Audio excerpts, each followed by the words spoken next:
It's the reason Laszlo Polgar was able to produce not one, not two, but three of the world's top chess champions. He actually sought out, for people who don't know the story, he sought out a researcher to marry, not a love marriage. And he said, I'm going to prove that talent can be learned, that there is no inherent talent. Now, I don't know how he found a woman to agree to have three children, which were essentially experiments. I mean, the ethics of it are questionable to us today. No. But here's what happened. His first daughter became one of the best chess prodigies in the world. His second daughter became the youngest grandmaster of all time. And his third daughter went on to win the world championships. So one after the other after the other. Laszlo Polgar himself, not a particularly gifted chess player, nor was his wife.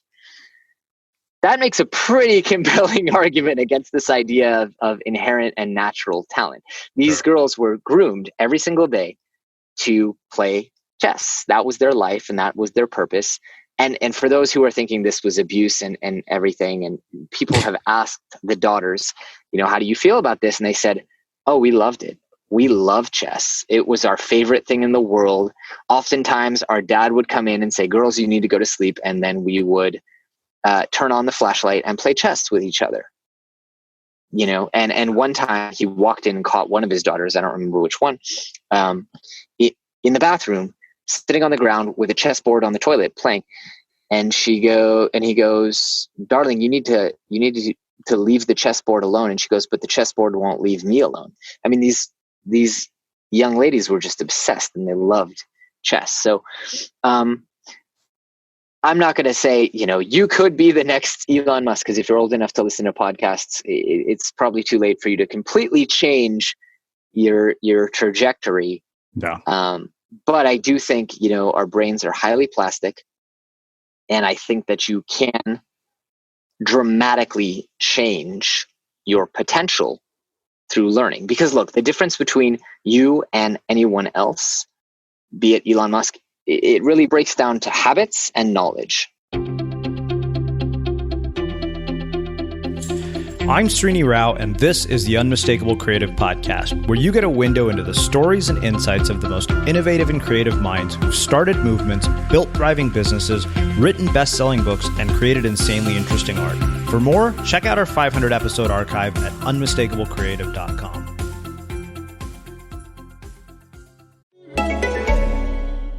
Upwork has the world's largest network of independent professionals. Let me just close this real quick. So if you need a back-end developer, a UI designer, or a project manager for 6 days or 6 months, Upwork is how. Hey, I have this room booked at noon? I'm just wrapping up here.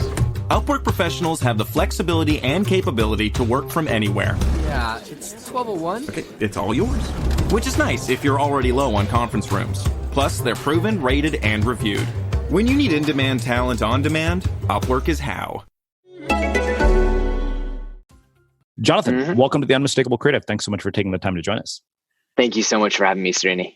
Yeah, it is my pleasure to have you here. So I actually found out about your work because somebody from your team wrote in and told me a bit about the work that you were doing at Superhuman Academy, all of which we will get into, just because I find this kind of work really fascinating and kind of essential to the future that we're headed towards. But rather than start with all of that, I want to start asking, where in the world did you grow up? And what impact did where you grew up end up having on your life and your career? Yeah, so I grew up in Silicon Valley in the Bay Area, where HBO shows take place now, but really where all the startup and high-tech magic happens. And growing up, I think that had a huge impact on me. One, because all the rock stars in Silicon Valley are entrepreneurs. So the people that I looked up to on a big level, meaning the people that were in the local news, but also on a small level, my parents, my neighbors' parents, they were all entrepreneurs. So a lot of people ask me, you started your first company so young. What was it? What made you decide to be an entrepreneur? And I always say, I shouldn't get any credit for deciding to be an entrepreneur. I just thought that that's what people did when they wanted to earn an income. And my parents I think did a really good job of making chores an optional thing. And it's like, well, if you're not going to do the chores, then go find another way to make the $7 to go buy whatever it is you want to buy.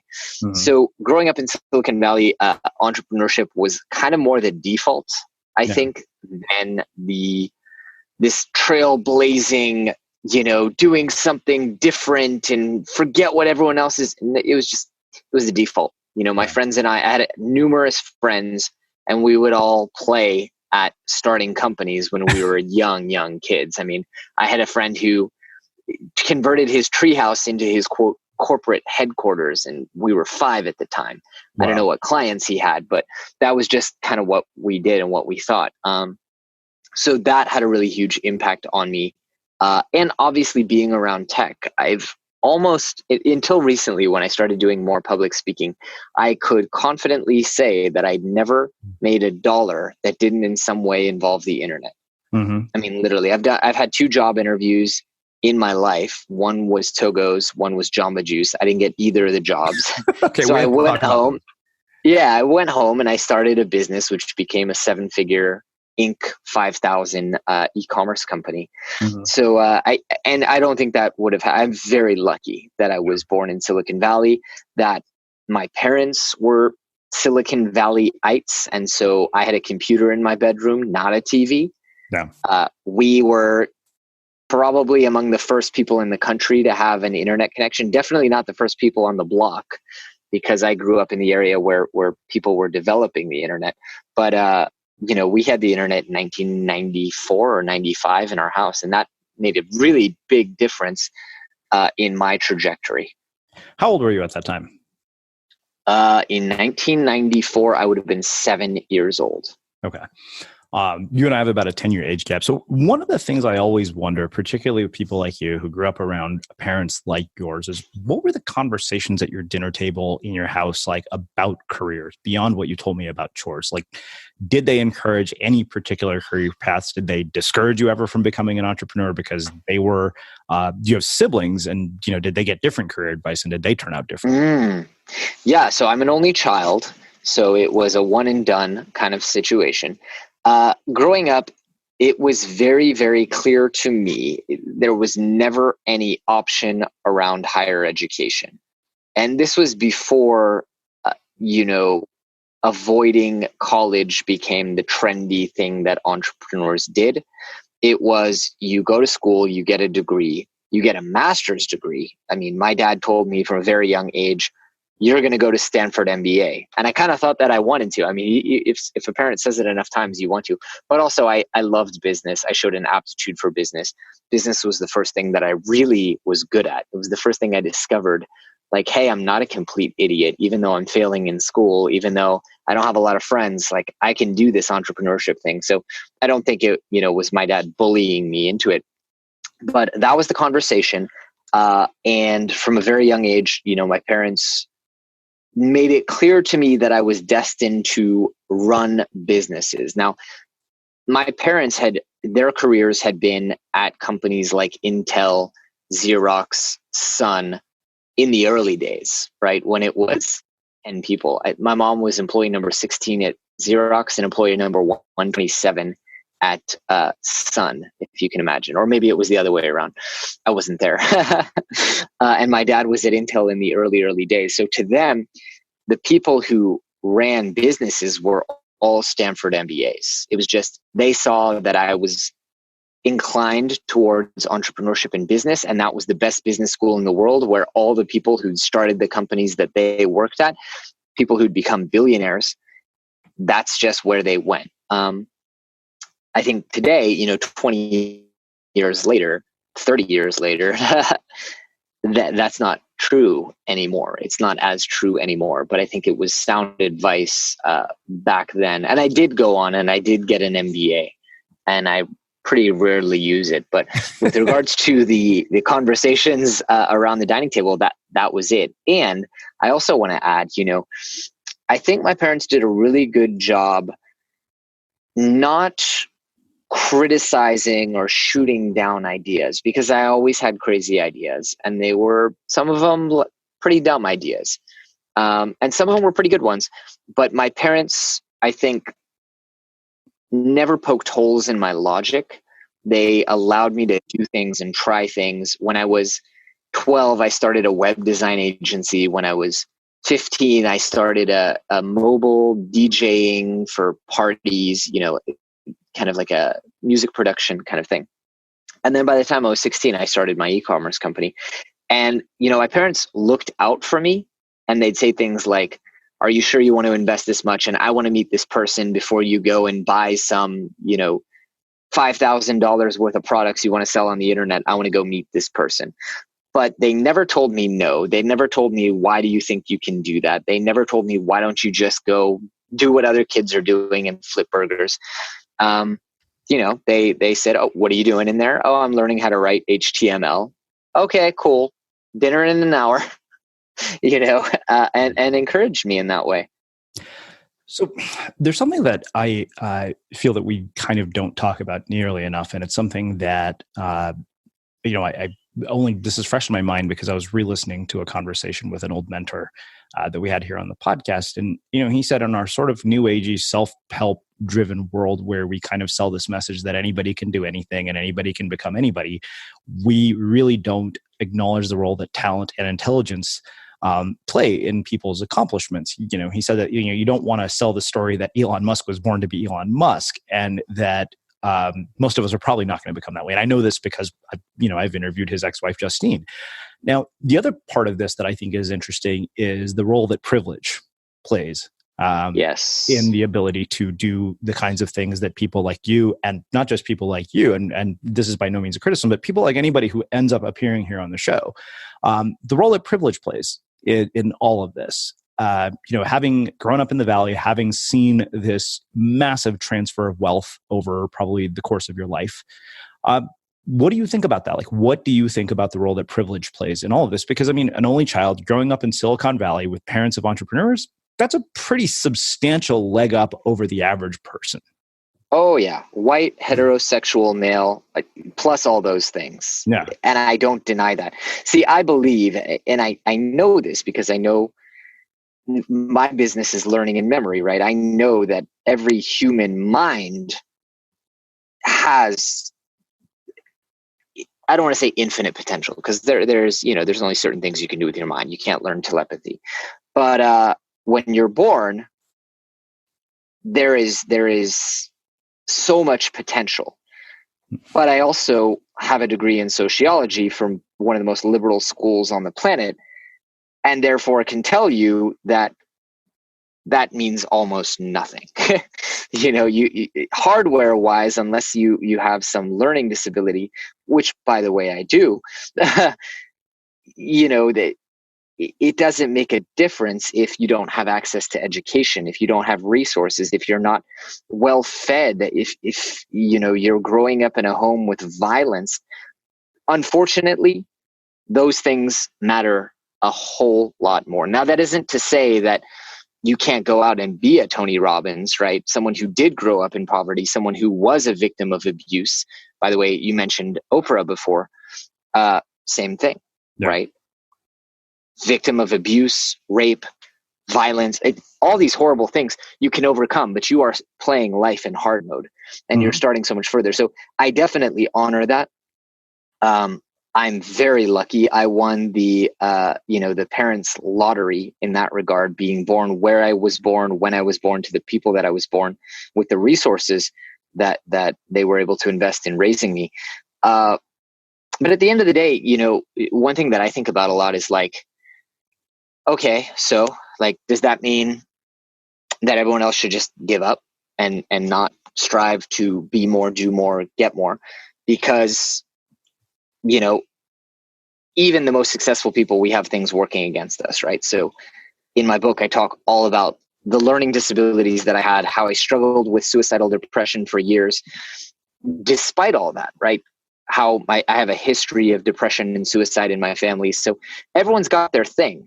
Yeah. And therefore, if you're out there thinking, well, okay, so many of the people on Unmistakable have all these advantages, why should I try? Of course you should try.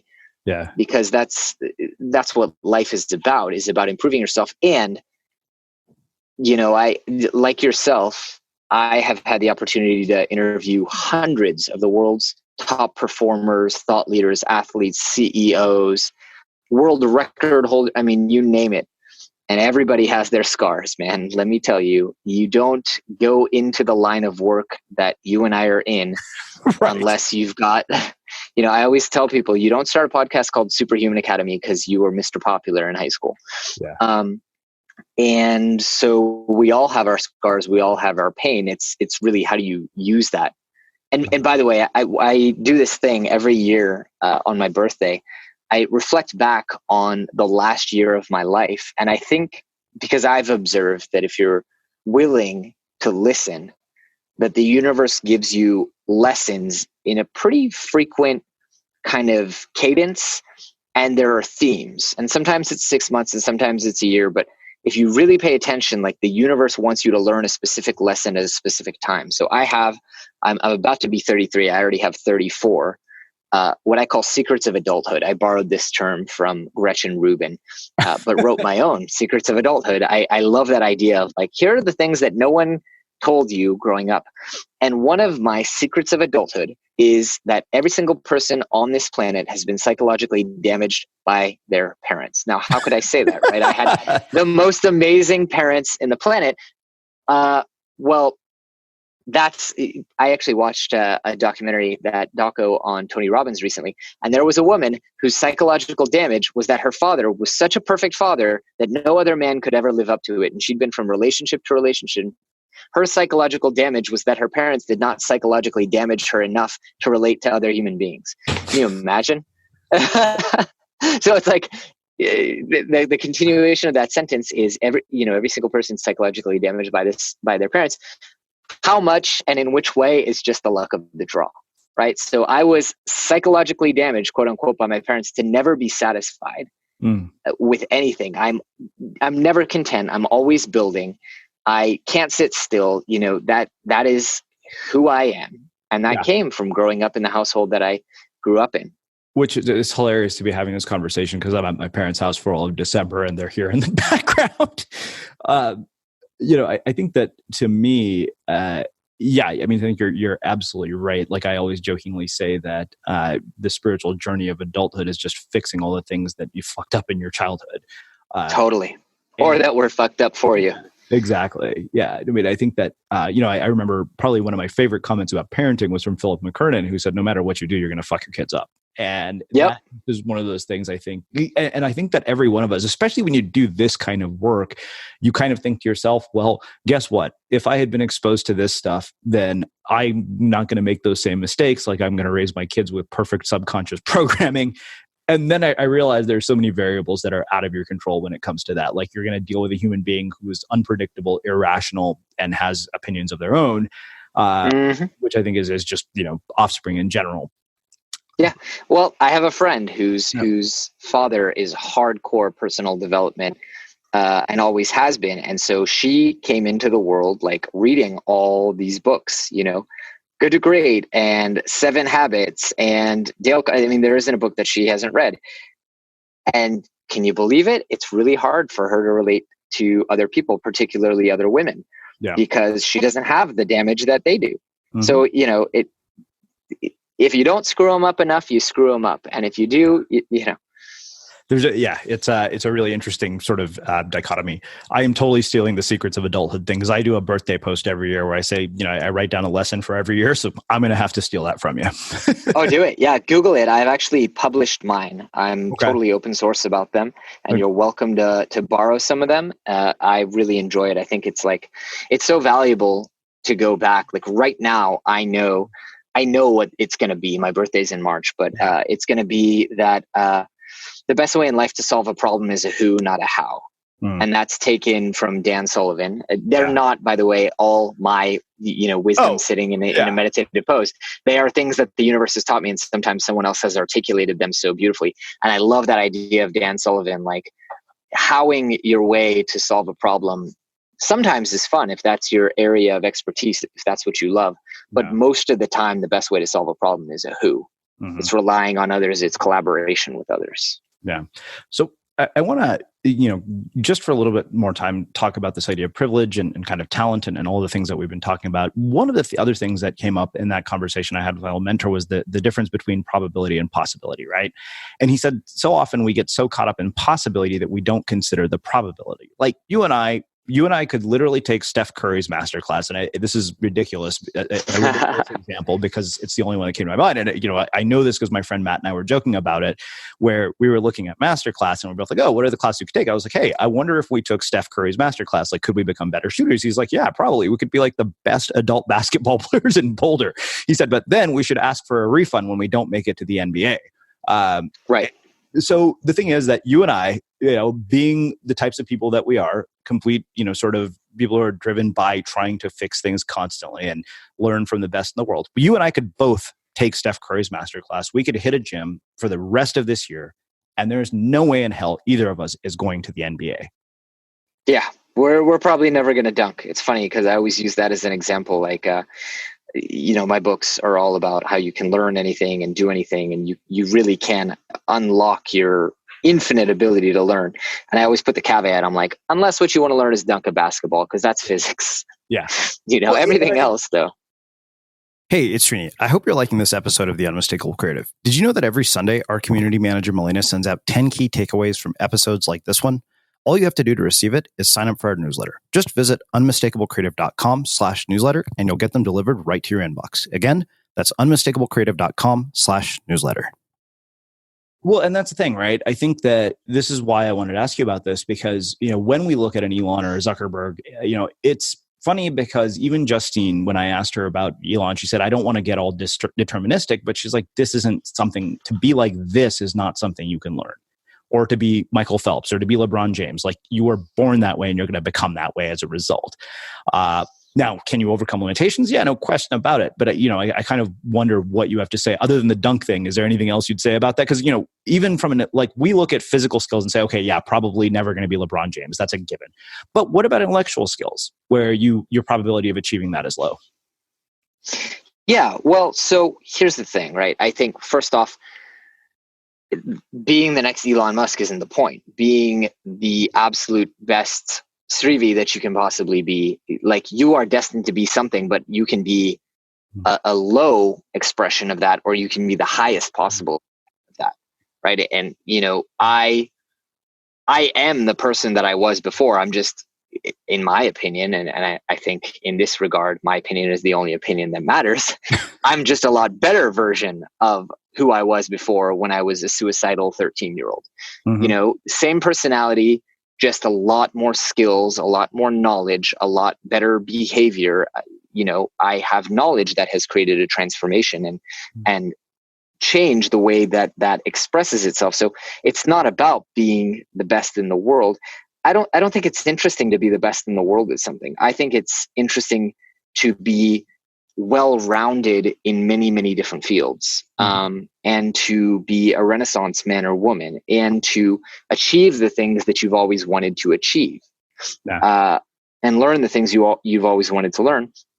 And also, there's no doubt that Elon Musk has a very special and unique brain.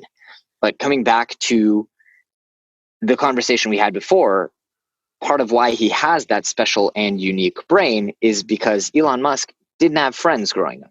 Yeah. I mean, he was bullied, and he spent literally every single day under a tree reading, while other kids were playing, which made him not very popular, because South Africa is a very sports-driven culture, right? And so we can argue about his inherent talent and what he was born with or not. But ultimately, and I'm here to tell you this as someone who published a book about the brain and learning, the human brain is an adaptation machine. If you grow up in an environment, your brain will adapt to make you survive in that environment. It's the reason I'm an entrepreneur. It's the reason so many famous musicians have children who are gifted musicians. It's the reason Laszlo Polgar was able to produce not one, not two, but three of the world's top chess champions. He actually sought out, for people who don't know the story, he sought out a researcher to marry, not a love marriage. And he said, I'm going to prove that talent can be learned, that there is no inherent talent. Now, I don't know how he found a woman to agree to have 3 children, which were essentially experiments. I mean, the ethics of it are questionable to us today. No. But here's what happened. His first daughter became one of the best chess prodigies in the world. His second daughter became the youngest grandmaster of all time. And his third daughter went on to win the world championships. So one after the other after the other. Laszlo Polgar himself, not a particularly gifted chess player, nor was his wife. That makes a pretty compelling argument against this idea of inherent and natural talent. These girls were groomed every single day to play chess. That was their life and that was their purpose. And for those who are thinking this was abuse and everything, and people have asked the daughters, how do you feel about this? And they said, oh, we loved it. We love chess. It was our favorite thing in the world.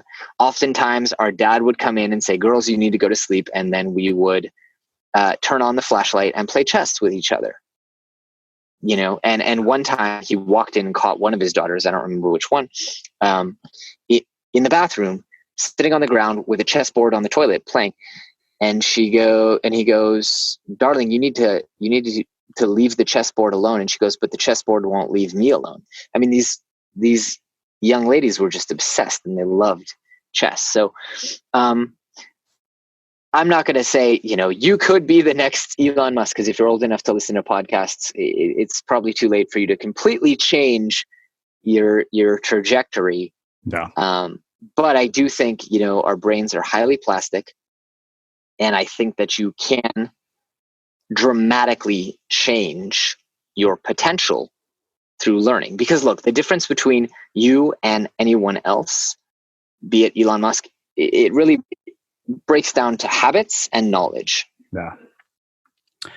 Okay, I think that really is a perfect segue into your actual work. You have this book, The Only Skill That Matters. Let's start with information overload, because this is something that I have really, really particularly been passionate about and struggled with also. I think that it's funny because I write a lot about attention. I created a course called Distraction Mastery. And I think the funny thing is I was like, yeah, I'm basically doing all this because this is a problem I've wrestled with my entire life. So let's start with the information overload. I mean, I think, we've had everybody from Cal Newport to Nir Eyal here. So what is it? I mean, how do we navigate this mess that we've made? And it seems to me that no matter how many tools we keep putting on it, we just keep adding Band-Aids to bullet wounds. Yeah, well, a big part of the issue, and I talk about this at length in the book, and it's not an issue. It's actually a wonderful, amazing thing. But for centuries and centuries, really millennia, there were gatekeepers to creating content. And so there wasn't all that much content. But today, anyone like yourself or me or anyone can publish books, podcasts. And so there's this explosion of information out there, not just in books, but in every possible medium you can imagine. And overall, that is a very good thing. We want democratization of knowledge for our society to function, but also for people to learn effectively. Gone are the days where if you didn't get the way that it was taught in the textbook, too bad, so sad. Today, there's 100 different ways to learn any given subject, 1,000 different ways. And that's a very good thing. The problem is we're not equipped with the skills to choose and then really immerse ourselves in the right materials and confidently approach learning in a way that it sticks. Today's episode is brought to you by Molecule. Did you know HEPA filters haven't been updated in 70 years? But thankfully, we have Molecule, an air purifier that one customer said allowed her to breathe through her nose for the first time in 15 years. Molecule now offers air purification for your whole home. For 10% off your first air purifier order, visit molekule.com and at checkout enter technology. So I don't know about you, but vacuuming is not one of those things that I ever look forward to doing. But as you know, your environment has a huge impact on your creativity. So I still like it to be clean wherever I'm living and working. But now it doesn't have to be something that you deal with. If you're like me and you grew up in the 80s, You probably fantasized about the day when cleaning your house would be like it was for the Jetsons, meaning you don't have to lift a finger. Well, the good news is that we're already kind of living in that future. And the easiest way to make sure your floors are clean every day is with the iRobot Roomba Robot Vacuum. It cleans up after itself. The Clean Base automatic dirt disposal takes convenience to a new level, automatically empties its own bin into an allergen lock bag that holds 60 days of debris and traps 99% of pollen, mold, and dust mites, so you can forget about vacuuming for months at a time. Let the Roomba clean for you instead. It learns your home, finds dirt, and empties itself on its own. It's got powerful cleaning performance made effortless. Remember, if it's not from iRobot, it's not a Roomba. To learn more, go to irobot.com/unmistakable. Mm-hmm.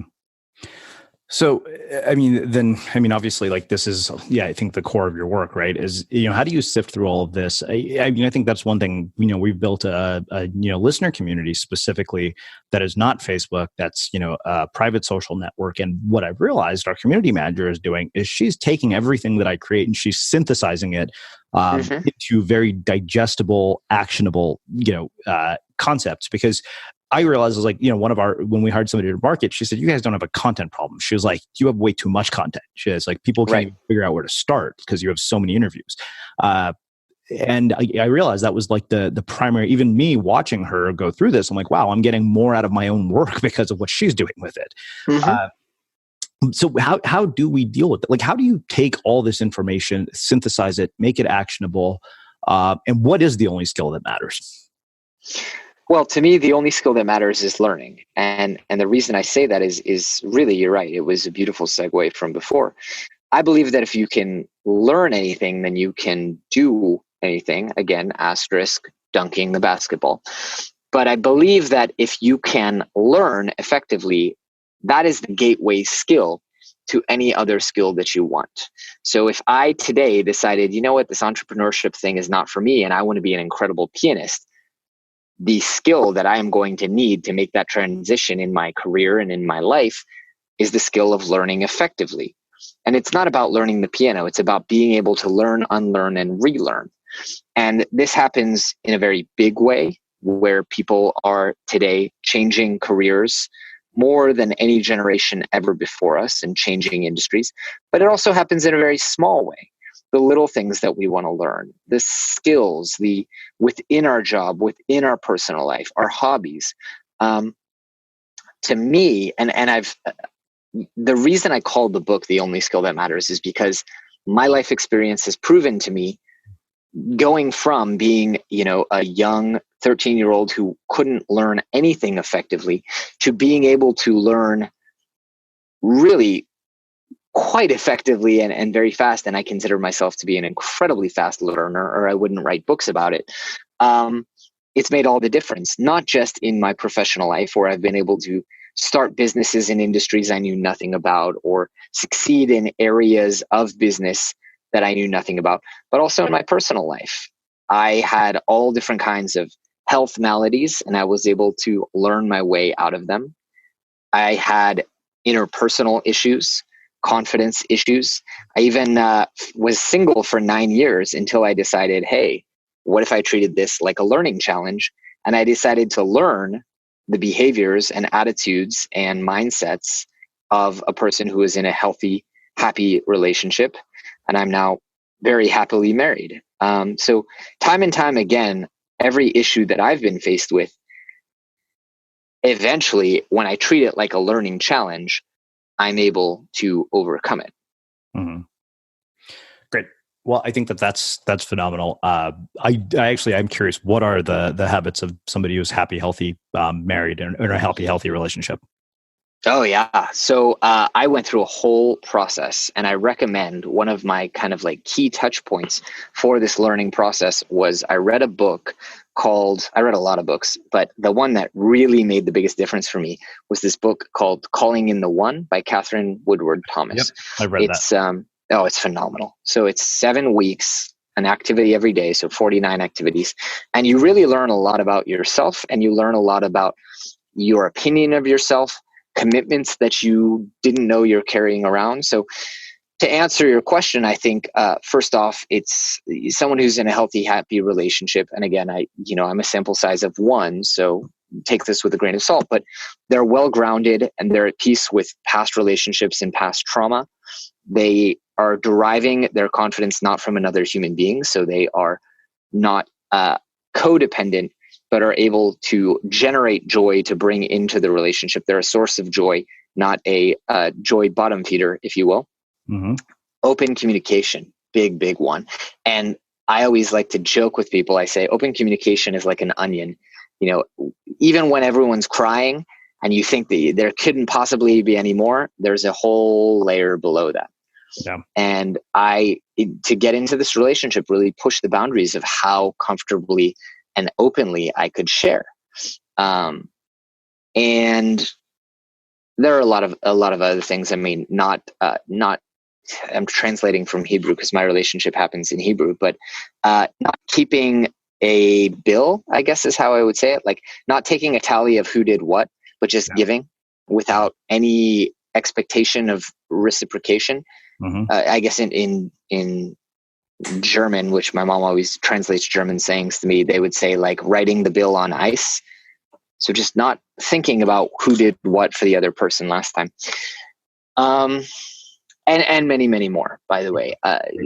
Understanding that the other person is a human being and letting go. There's definitely an element of like letting go of that perfect person. Mm-hmm. Joel Weldon, who's a friend of mine, a National Hall of Fame speaker, always throws in this joke in a lot of his talks. He says, remember, no one in the world is perfect except for the person your spouse could have married. And it's true, right? So like let go of that person, that mythical perfect person, and also be deliberate, right? So I realized pretty late in the game that I was going to have to make compromises. But then once I realized like, okay, I'm not going to get this person who is everything that I want. What are the things I am willing to compromise, and compromise deliberately on those things and not other things? Because in past relationships, I'd compromised on things like, she gets along with my friends and family, or she treats me well. You don't want to compromise on those things. No. You might want to compromise on, I'm not really a fan of her particular hair color, but All right. Well, let's get into tactical stuff here. One of the things that you say is to learn like a caveman. What do you mean by that? Yeah. So if you go back millions of years, hundreds of thousands of years, for really the span of all of our hominid existence, you discover that you have incredible, vast amounts of learning and memory. I mean, if you look at Paleolithic peoples, if you look today at the very, very, very few lasting hunter-gatherers around, you discover that they have tremendous amounts of knowledge. They know the seasons and the movements of the stars and all the species of animals and when they migrate and where the berries are and when to eat the berries and which berries are poisonous. They have so much knowledge, but they're illiterate. They can't read and write. They're not learning from books. They're learning from very visual, tactile, and kinesthetic experiences, right?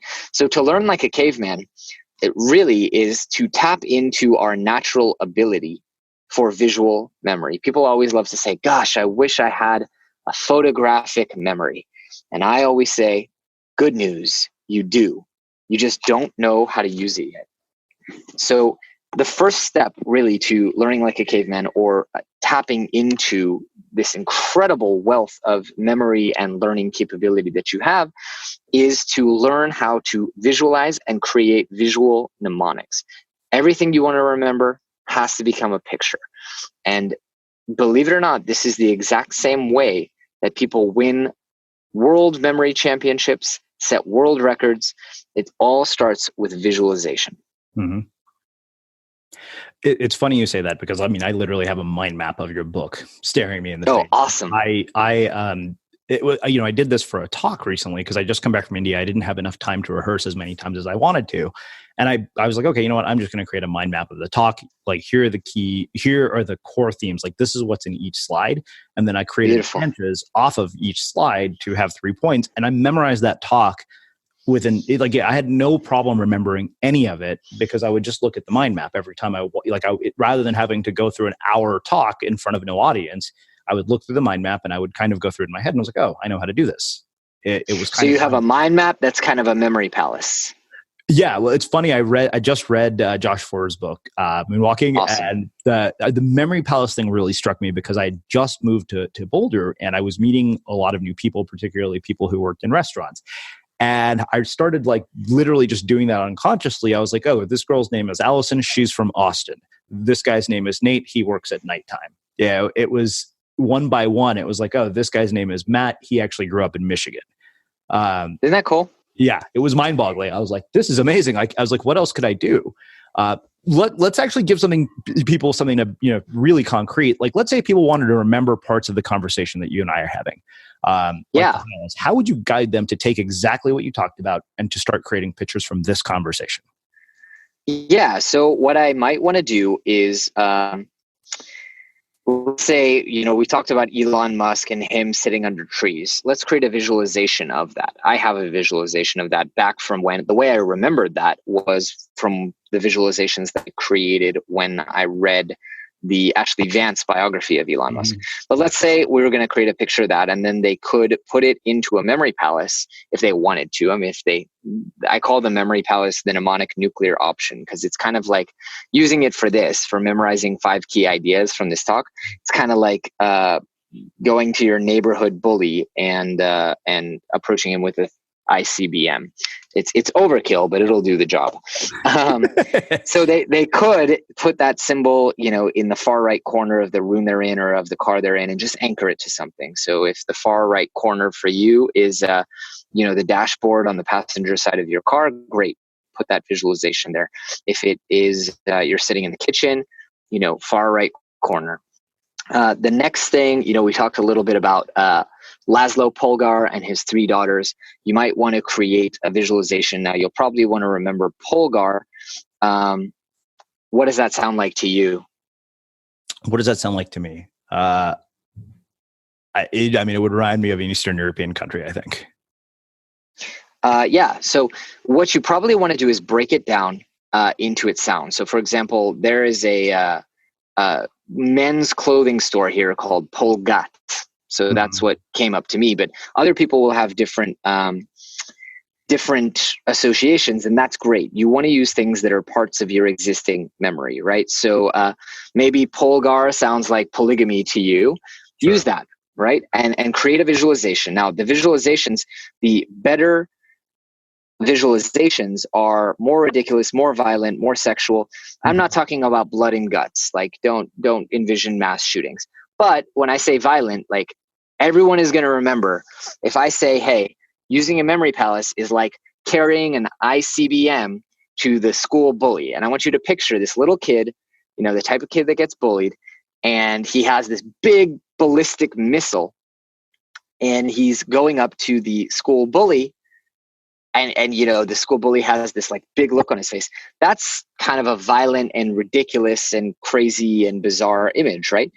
Highly memorable. And you can put that into the next corner in the room, maybe the far left corner.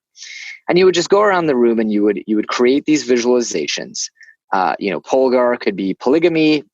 Come up with whatever visualization you want for that. We'll keep it G-rated.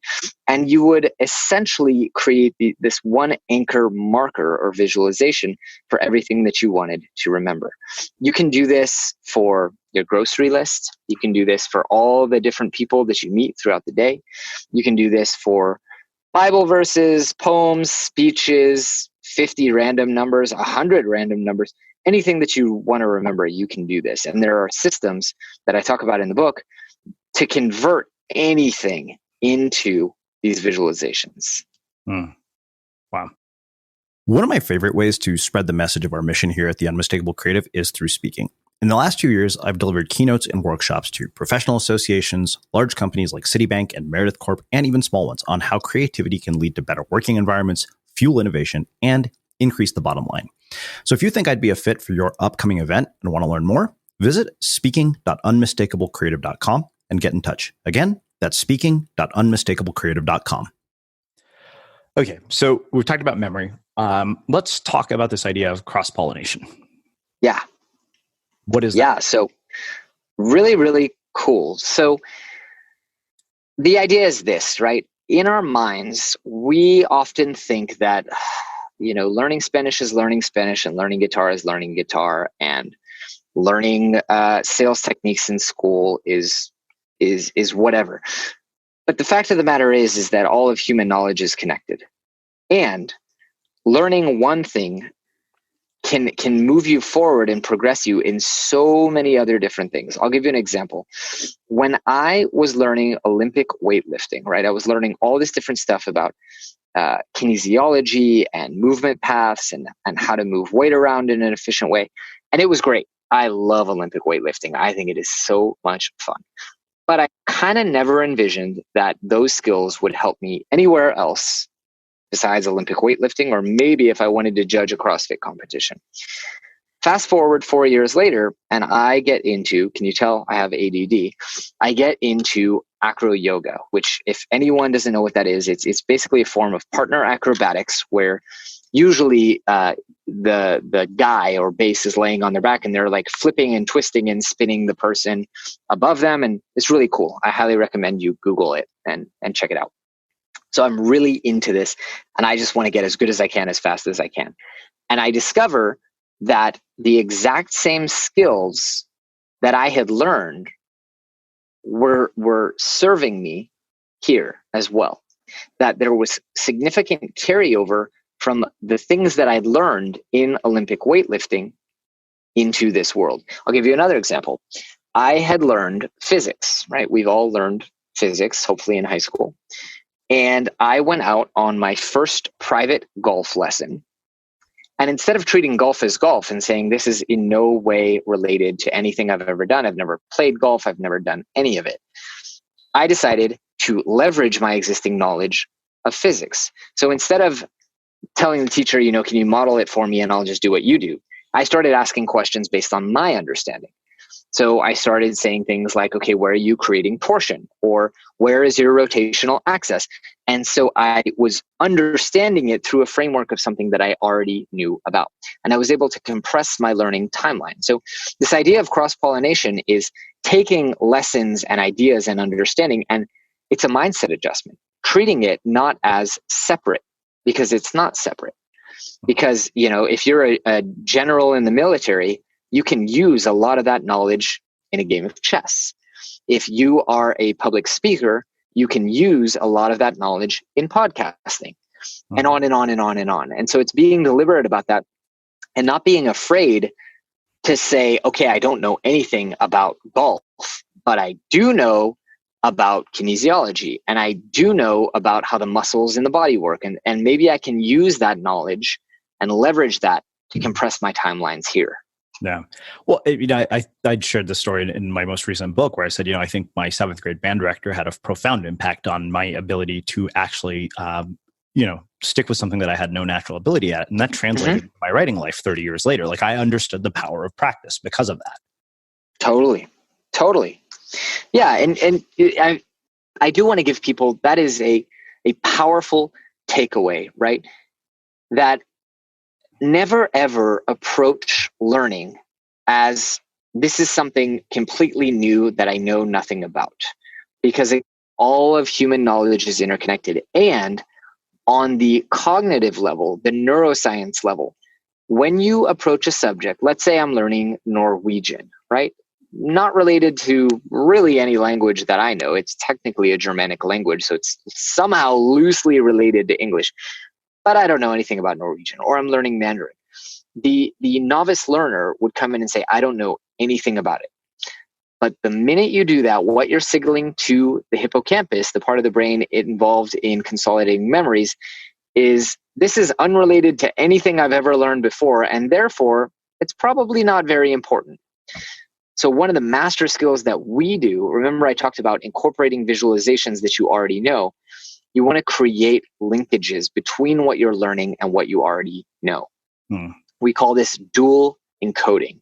So if I learn something new, I want to connect it and figure out how it is interconnected to existing knowledge. What that does is it creates more connections in my brain, more synapses between these new neurons, and therefore that kind of convinces the hippocampus, okay, wait, this is new, but it's connected to a lot of stuff that we already know. We better hold on to it.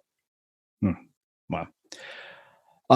So you go into these ideas of checking yourself, paying it forward, and you kind of bring us full circle with high performance habits. Talk to me about the idea of checking yourself and paying it forward. I mean, paying it forward seems obvious, but I'm wondering if I'm, missing something that isn't so obvious here.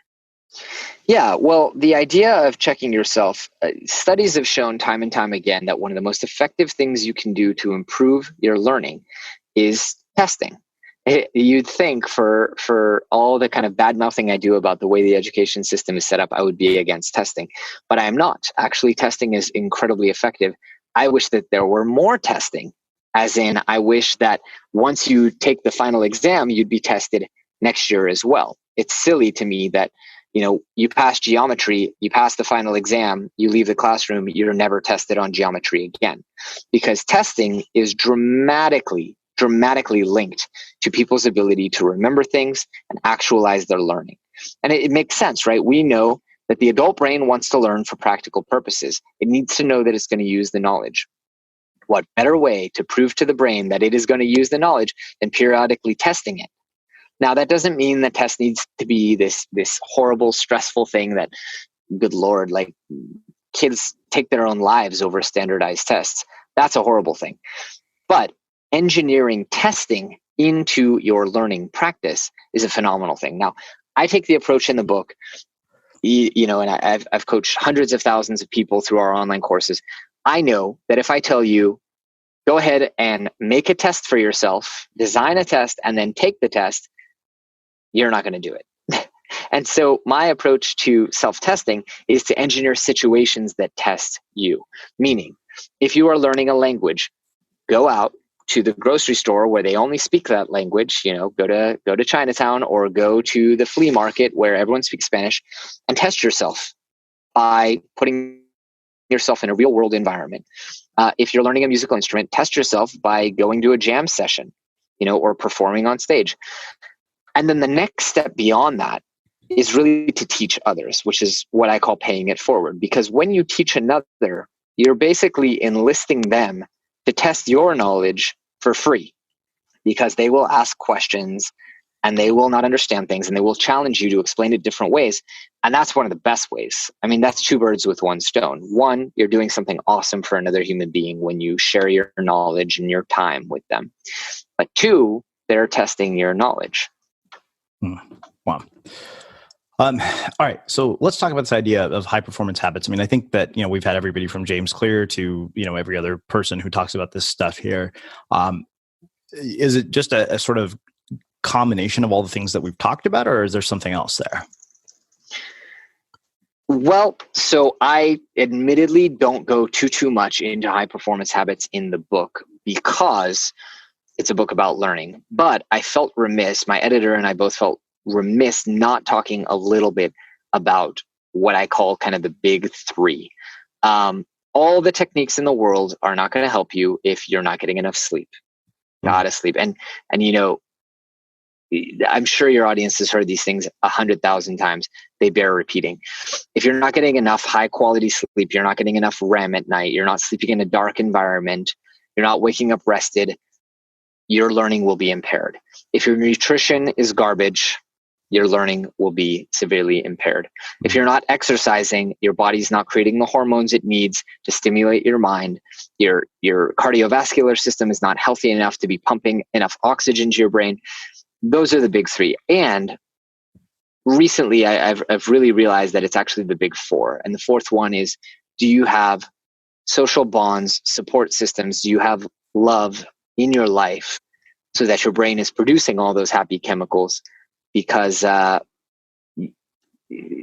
if not, it's all for naught, Yeah.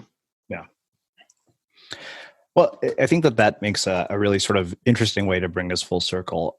You made a lot of money at a young age. You haven't had to, it seems like, worry about it for a good amount of your life.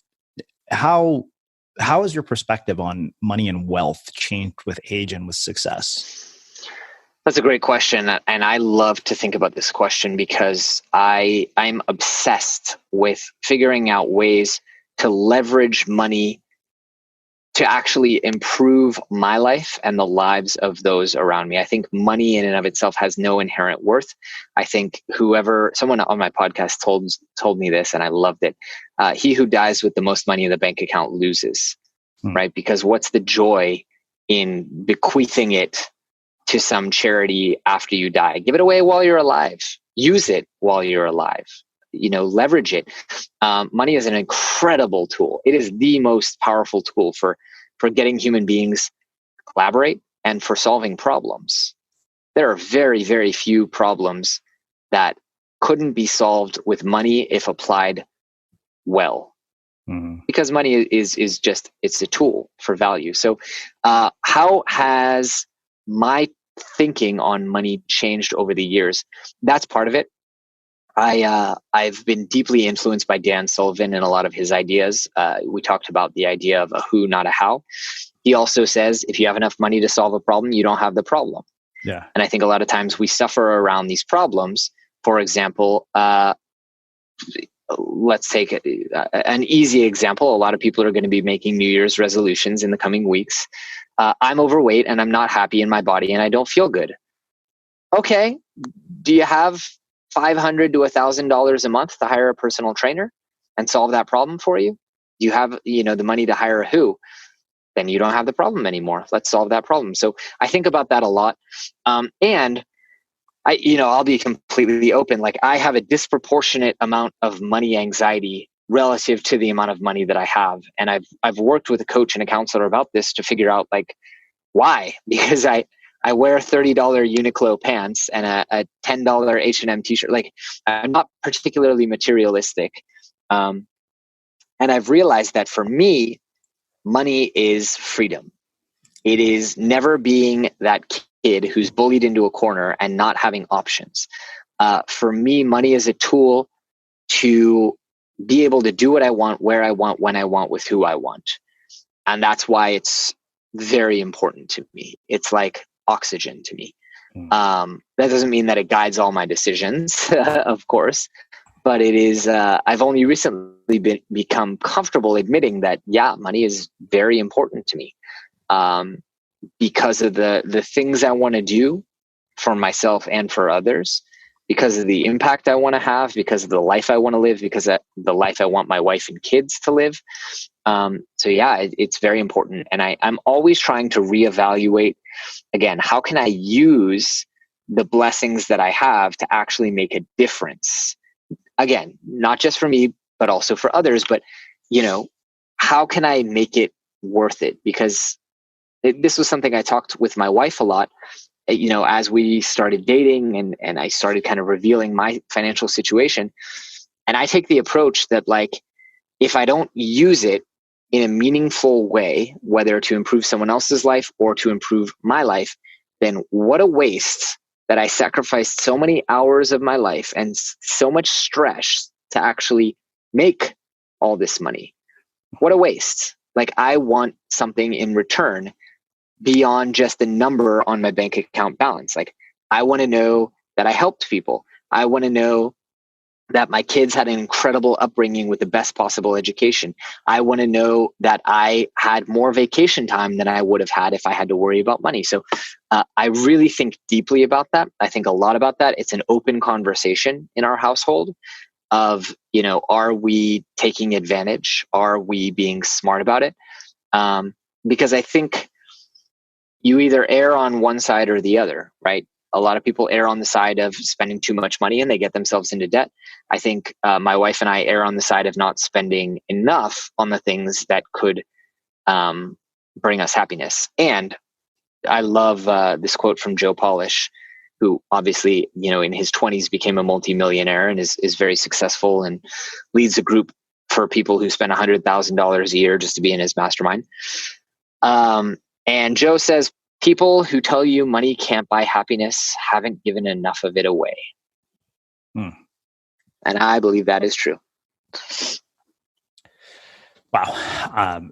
Well, this has been amazing. I have one final question for you, which is how we finish all of our interviews, the Unmistakable Creative. What do you think it is that makes somebody or something unmistakable? Honestly, in this day and age, and I know this sounds like a plug, for my book. But what makes someone unmistakable is when they look you in the eye, they connect with you, and they remember who you are. People always tell me, what should I apply these skills to, this learning and memory?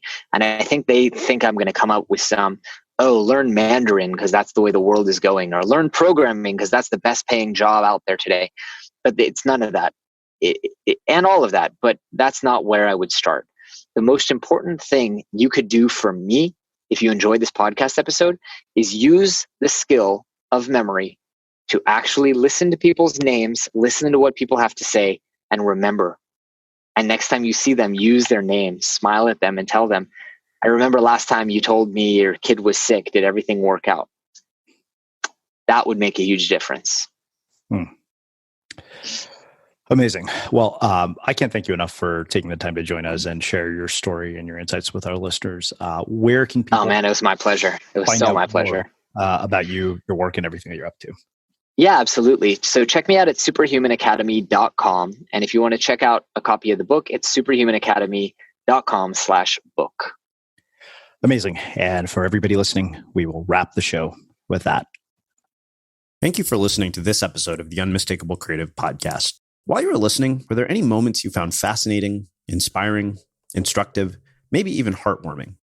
Can you think of anyone, a friend or a family member who would appreciate this moment? If so, take a second and share today's episode with that one person, because good ideas and messages are meant to be shared.